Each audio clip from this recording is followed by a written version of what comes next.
Welcome to Mediascape, Insights from Digital Changemakers, a speaker series and podcast brought to you by USC Annenberg's Digital Media Management program. Join us as we unlock the secrets to success in an increasingly digital world.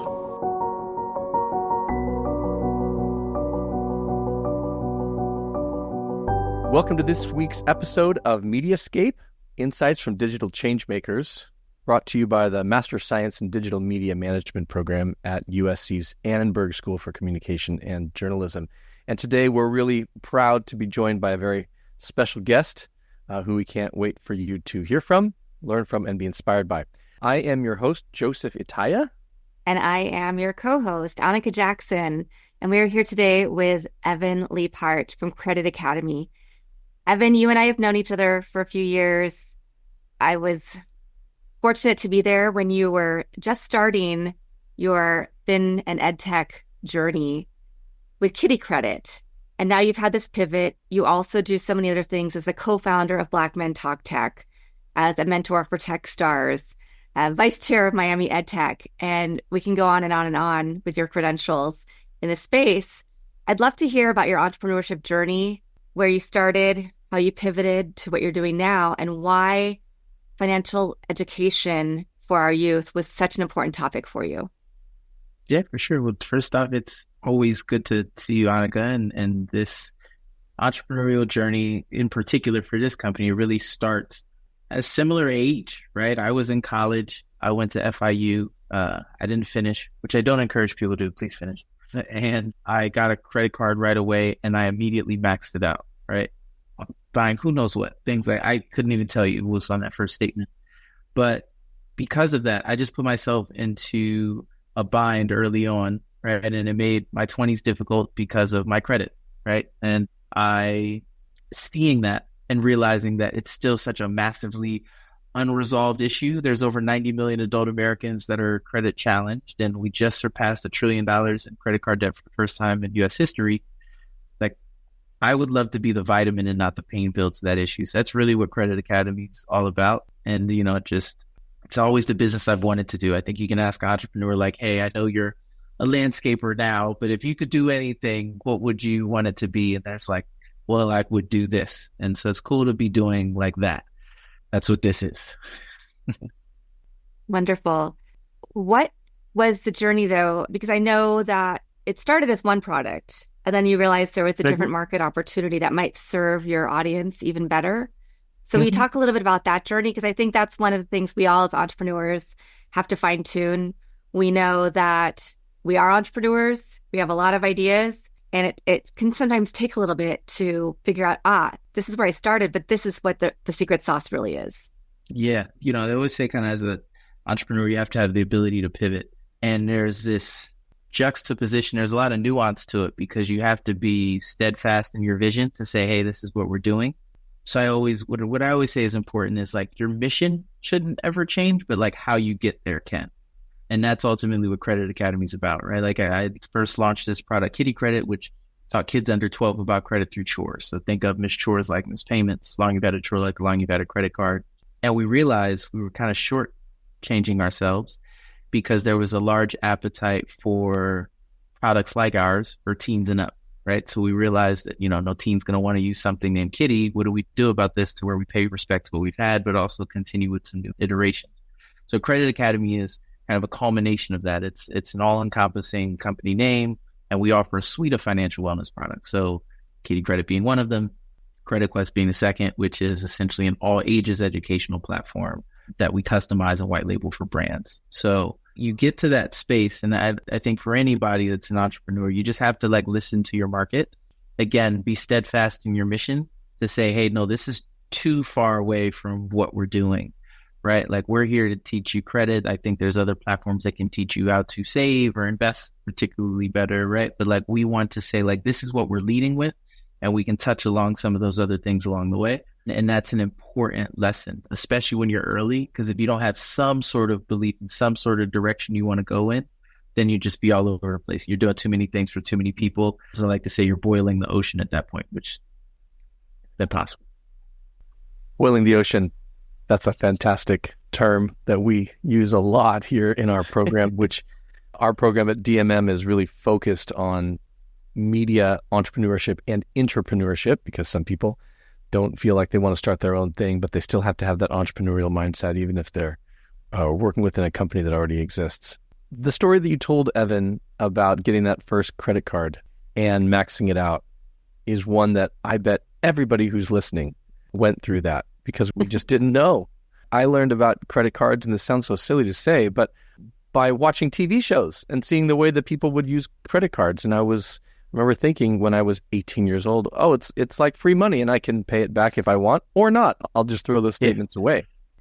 And as I grew older, I began to get this feeling that it's almost like there's some kind of conspiracy at a higher level, because this is not addressed in school. People are not taught about financial literacy or even the basic tools of how something as simple as a FICO score works, or how investing can work, or how compounding interest, et cetera, can work. And I completely agree with what you're saying. And I'm so excited that you've gone down this journey, because now I have my kids of my own, and it'd be so wonderful to jump in and utilize these tools. But do you feel, just on a larger level, why are we in this quagmire that we find ourselves in? Why has this happened that as multiple generations, we now find ourselves so lost financially? And do you think that there is something, that there's somebody behind the curtain saying, hey, we want people to be in debt? Yeah, I mean, if you look at the way our financial system's designed anyway, right? Like, I think banks were started based off the ability to loan out $7 to every dollar that you have, which is predicated on debt, right? Like, if everybody paid their bills, like, our financial system, like, just literally mathematically wouldn't work. So I think that's a part of it for sure. But I think we haven't had the tools, and I think it's been a thing that's just been so unresolved that folks still work to understand, right? Like, I think we, at some point in our process growing up, we might not do it well, but we understand what savings is, right? Like, we may not know how to do it well, but we understand somewhat how to invest, right? Like, you could buy stocks or, things of that nature. But credit is still just an enigma, right? Like, and there's different types of FICO scores, right? Like, I remember when we bought our house 2 years ago at this point, I just was even learning more. I was realizing that, hey, like, the FICO score that you see, your FICO score 8 is not what lenders are seeing. They're seeing your FICO 5, 4, and 2s. Make sure you do these things, because these don't, there's these pieces that just could be taught in a lesson, like some sort of systemic way, but they're not. We did our first annual retreat last month, and we went around the rooms, like 30 folks, and we asked essentially, like, what was your first experience with credit? And, like, how did you learn about it? And it was two schools of thought. It was the glaring omission was what wasn't in the middle. So it was either, fortunately for me, my parents added me as an authorized user to the accounts. Then when I grew up, like, I had a good score, and it's like, kudos to them, because they're probably, that parent was on the other side of the equation and was like, I didn't know. I got a card, I maxed it out, and I don't want to have that happen to my child. Right. So these are all kind of learned and just shared along the way experiences, but nothing systemic in the middle to say, hey, I use this platform, I learned about credit this way, and that's what set me up for success. So that's ultimately what we're trying to stand in that gap.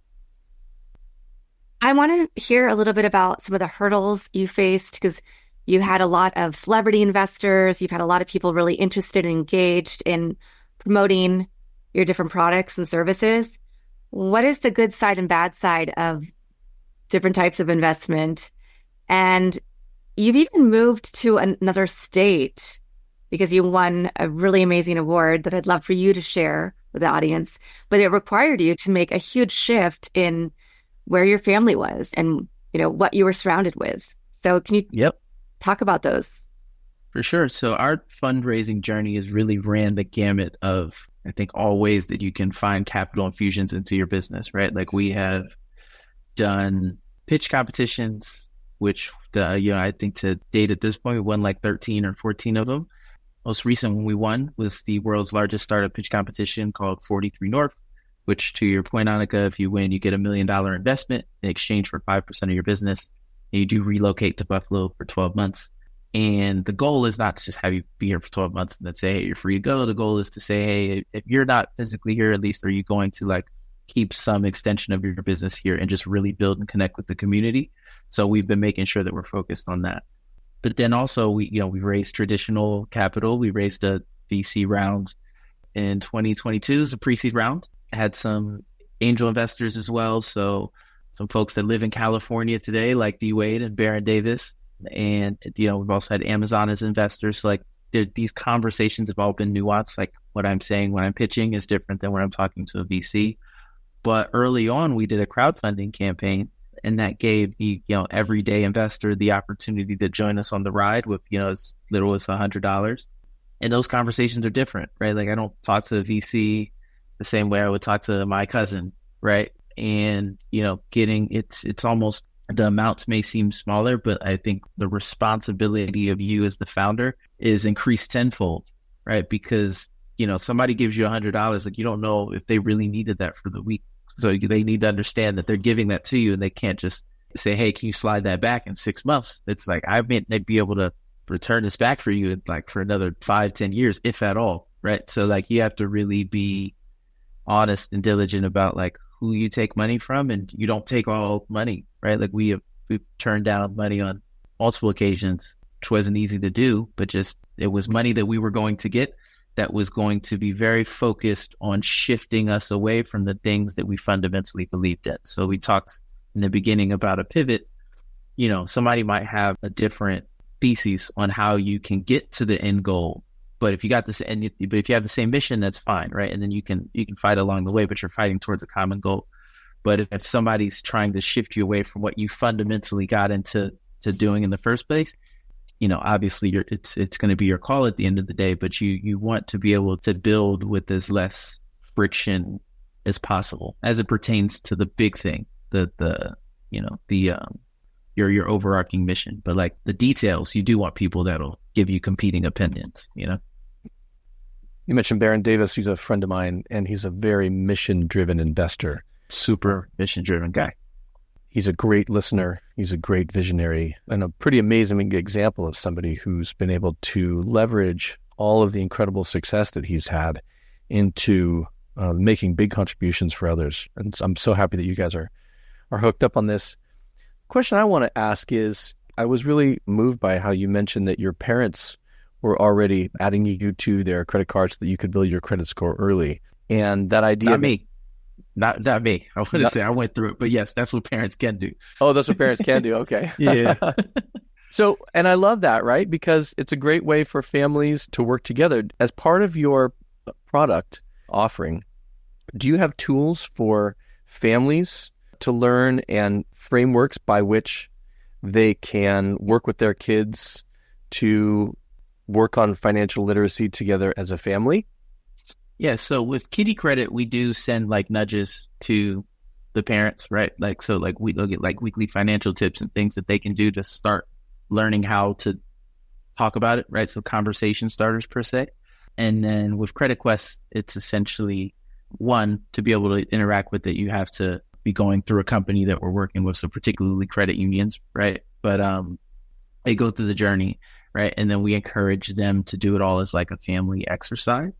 But yeah, the nudging is important, right? Like, so you get like, when you get an entire family involved in like thinking seriously about their money, like those experiences stay with them. Kids are super impressionable, right? So like you think they're not listening, but they are. That leads me, you mentioned credit unions. So I want to talk about the power of strategic partnerships.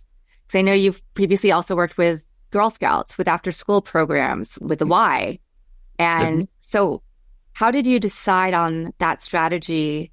Because obviously it seems like it would make sense right off the bat, right? Places that have a lot of families that need this education, golden. And so I'd love to hear a little bit about those partnerships, how they came about, and things that people might need to consider if they are a startup and they're looking to understand the landscape and how they can best serve their partners' constituents. Yep. I say we stumbled into it, right? I came across a use case where it said that 60% of kids whose parents bank at credit unions end up banking elsewhere. So seeing that, I was like, man, like, I feel like we could change that, or we need to change that, right? And just started learning a lot about credit union members. For one, for anybody listening that sells to credit unions, don't call their folks customers, they're members. By saying that, you will be a dead giveaway that you don't deal with credit unions. So make sure you say members. But by focusing on the member base, like I just started asking questions, right? Like, what do you all do currently? I actually just was at a credit union conference this week and was talking to a lot of folks, and a lot of them are under-resourced at times, right? So, there's about 4,700 credit unions in total, right?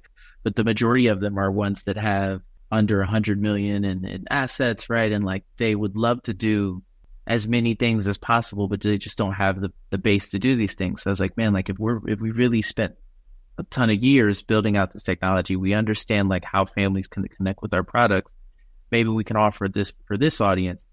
And again, you kind of pivot along the way, but you stay with the overarching mission. We found that this worked for us because one, there's mission alignment in who we're selling to, but by selling to the company themselves versus the individuals, we're able to now offer a product where we don't have to worry about high acquisition costs, which can happen a lot with B2C businesses. B2C means business to consumer. Adoption rates can be better, right? Because if a company or organization you already know and trust says, hey, use this, you're more inclined to than just a new company saying, hey, use this new shiny object. But then thirdly, it allows us to monetize without having to charge the audience that probably needs this the most, but can't necessarily afford any additional things at this point. Eggs are like $6, right? So yeah, buy eggs before you buy us, right? So like we kind of found this happy medium. So where it's like, I didn't build this in the beginning to say, hey, this is what credit unions need. But along the way, I found there was alignment, right? And then when you kind of find alignment in those and what your product is and like who you're selling to, that's where you start to show signs of product market fit, which is important for an early stage company. Because if you don't find product market fit, then you're wasting your time. Evan, as you started down this journey, can you tell us about how you went about building that initial team, those core partners and allies, colleagues, friends, so that our students who are listening? So my co-founder, Mike Gross, he's our COO, head of education. We've known each other for 20 plus years at this point. It was funny because, it's my best friend. So like with my friends, family members, a lot of times we talk about everything but work. So you don't really know like what everybody does. I try to make sure I do this with my founder friends now. I'm like, just give me one sentence so I know how to be able to say what you do best. So if there's anything that sounds aligned, I can be like, oh, you need to talk to my buddy here. Because we talk about everything else, right? We talk about why the Steelers are the best team in the NFL. And kidding. They are, but I'm kidding. Especially now that they got Russell Wilson. Yes. We'll see how we do this year. You have an Eagles and Chiefs fan over here, so. You got a Seahawks fan over here. That is a Eagles and Jets. How did you okay, side note, what happened when you watched the Super Bowl that year? Oh, yeah. So we had both flags up, and my daughter and I wore Eagles to support my boyfriend's team for the first half, and then we switched to our Chiefs gear for the second half, and that might have been their downfall. Just kidding, but he was not happy. That's funny. That story needs to be shared with the Kelsey family. Oh, yeah. So anyways, so like we started talking, and I was like, man, I'm not an educator by trade, right? Like I more so want to do this out of personal experience. And he's like, Brett, that's what I've been spending my whole adult life doing. And once we realized that, it was like, okay, cool. Well, we need to now, we just merged our talents, right? And he's been with me ever since. And then, my whole thing in the beginning too was for me to say, like, who am I to say, use my product or listen to me when it comes to understanding credit and like, utilizing our product. So I was like, I need to be more of positioned more as a domain expert in the space. So Annika was one of the first people I worked with on that, right? And she had the rabbit, deer, elephant approach, right? So it was essentially you start with kind of the small opportunities, you talk on podcast here, you try to find a local publication, and you work your way up. And, through that, we were able to have some cool features along the years, Forbes and CNBC, Bankrate, Bloomberg, a bunch of others, but like that all started from that. So Thank you, by the way. Oh, you. But I think when you're doing something, in our case, I think it's a little easier than how it is normally. But when you're doing something that's mission aligned, you just simply want to make sure that folks identify with your mission, right? If somebody, I'm not going to bring somebody onto the team if they say that credit isn't important, right? Summit I was at this week was about DEI, and we need to be able to have all folks, like all walks of life within our companies, competing theories on the world and things like that. They get, if you just get everybody that's of like one belief, then you don't have a company, you have a cult, and that's not ideal. But you don't want people competing with your mission. I think that's like the fundamental rule you don't break, just because it's going to be counterintuitive to the business. But everything else under the sun is welcomed. So I think along the way, we've just found folks like that, right? It was very tough to do, but at one point in time, a Ravens fan worked for me, but I had to accept it. He was great. He was a great guy. I mean, horrible football choices, but he's a great guy and he did really good work. So I think he has to be able to block some things out when making those decisions if they're aligned with the mission. I love the way that you did put the team together. And I remember those early team meetings with people from all over the country, the world, coming together because everybody was so focused on this mission. One piece that I think is really interesting is that often when you have an idea, you might not have the technical know-how. And I believe you were the non-technical founder, right? You had this idea, you knew a little bit, but you needed to bring the right team to build the tech stack, to build the technology. What are some things that people need to consider if they have that brilliant idea, but they don't have the technical background to start it? Who should they look for to be on their team? Because I know a lot of people say, oh, overseas teams can do this and that, and they can, but if they don't understand the mission and they don't have that good communication, it doesn't always work out. So I think majority of the audience viewing this, right, will be in school at present, correct? Either a master's program or alums of USC. Okay. No, reason I asked, because just being attached to USC, and there's going to be a large amount of current students or alum that have technical talent. So you have a massive resource to look in internally and try to find somebody who believes in your vision that could ultimately potentially be your CTO being Chief Technology Officer. Not everything that folks are building is a tech-based company, right? So like it might not even need that.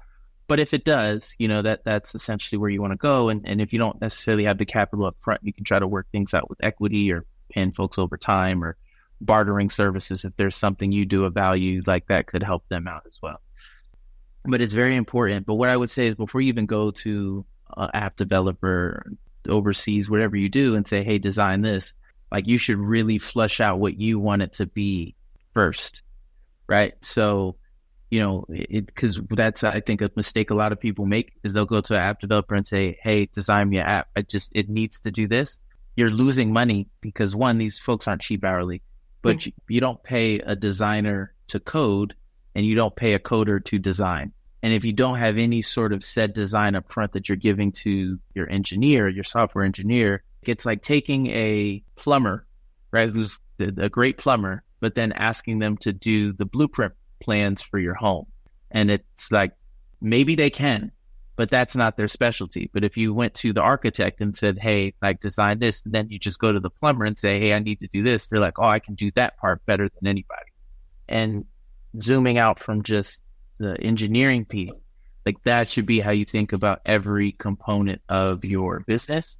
I mean, as a startup founder, you do need to be a bit of a Swiss Army knife, but the areas where you find are just really tough, or like, it's just not your level of expertise, try to find somebody that's a little better in that area, as much as you can. There's kind of this time and money and skill set like lever that needs to be balanced, but try to go as high up the skill set totem pole you can within your budget. And you just kind of climb like that, along the way. We have to ask a question that is so of the moment, AI.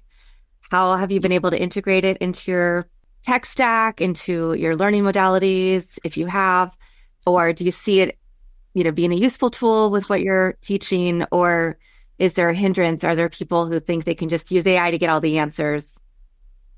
I believe in it, right? Like long term. And I think there's two kind of use cases from like a product perspective. It is something we want to incorporate more of long term so we can really understand where folks are at on their learning journey and start to tailor things to them. But I think to where you do that in a way to where it's like real and not just like you just came up with a basic prompt and then you inputted it on the back end. Like we really want to make sure that we're doing that diligently.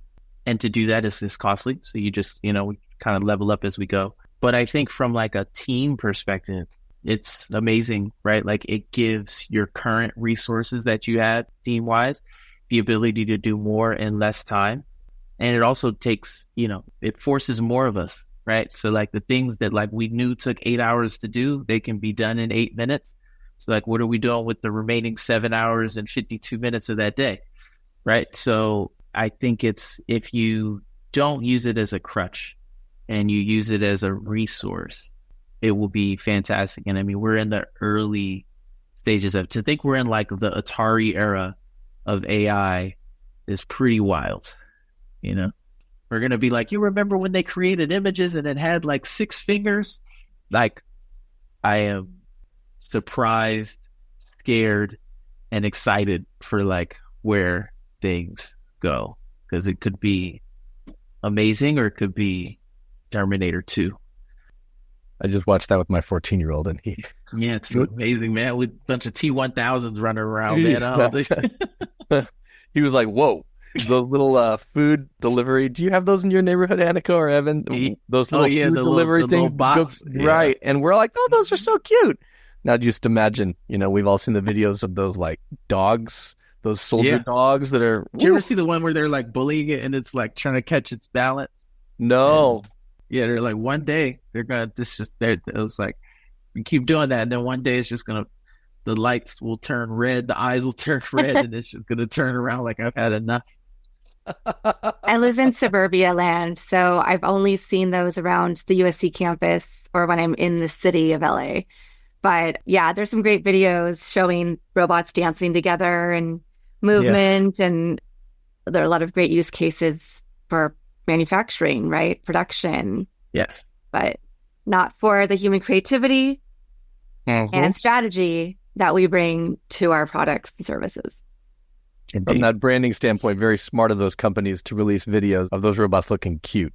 Because you could show some videos of them doing some much more nefarious things, and then everybody would be in an uproar. Evan, I'd love to ask you the final question that we always love to ask our guests, who are these amazing entrepreneurs, business people, but first and foremost, human beings. For our students who are listening and who are very much at crossroads in their lives, they're coming back to get master's degrees. Sometimes they're using that as an opportunity to pivot and to think about what their new dreams are and get some new insights. The thing I'd love to ask you is, give us one piece of advice that's like your secret sauce in life, that you go, this is my abiding principle, this is my North Star. I try to put this into everything I do each and every day, and that's the thing that drives you forward. So it'll sound cliche because I'm saying it here, but I truly do always say this, is stay a student. So the thing is, like, if you go into a room and you feel like you're the smartest person in a room, leave. Like, just always be, and you're probably stupid for thinking that, right? Because it might be some zone of genius you have around something, but then there's somebody in that room that knows something more than you do. So try to find out what that is. It's fun for life, right? Because you continue to like grow and your experiences grow, and then you have more things to share. And because you have more to experience now, more to share, people are gravitating to you more, and then your network grows. So it's like so much comes from that if you just stay curious and stay a student. So I mean, you're anybody like watching, listening is doing that now, right? Like you graduated from college, you said it's not enough. I have a bachelor's, I want to do this. Like you're staying a student. So like once you get that second piece of paper, like that journey should never stop. Success is a journey. It's not a destination. So just stay a student. Yeah. Thank you so much, Evan Leapheart from Kredit Academy. You can find him at kreditacademy.com. I've really appreciated this conversation and your time this morning with us on Mediascape, Insights from Digital Changemakers. And with that, thank you to everybody who's watching or listening. I know that if you want to reach out to Evan, he'd be happy to speak to you. He's very generous with his time and wants to help everybody keep learning. So with that, thanks again for watching and listening. And we'll be back again next week with another amazing entrepreneur to share their story. To learn more about the Master of Science in Digital Media Management program, visit us on the web at dmm.usc.edu.